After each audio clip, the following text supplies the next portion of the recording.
ఏదో మారింది, ఏదో మారింది, ఖచ్చితంగా ఏదో మారింది.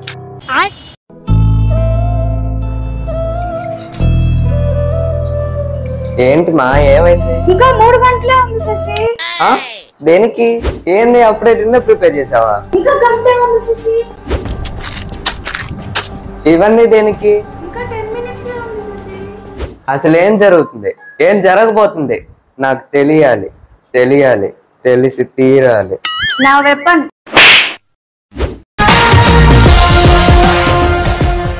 ఇవాళ నుంచి గొడవలు, డ్రామాలు, గాసిప్లు, ఫుల్ ఆన్ ఎంటర్టైన్మెంట్ స్టార్ట్ అవబోతుంది. బిగ్ బాస్ సీజన్ 9 స్టార్ట్ అవబోతుంది. అసలే నాగార్జున గారు ఈ సీజన్ కాన్సెప్ట్ మారబోతుందని చెప్పారు. బిగ్ బాస్ స్టార్ట్ అవుతుందన్న టెన్షన్ లో నేనుంటే ఇసుకిస్తావే పక్కబా. అందరి సరదాలు తీరిపోతాయి. ఈసారి చదరంగం కాదు, రణరంగమే.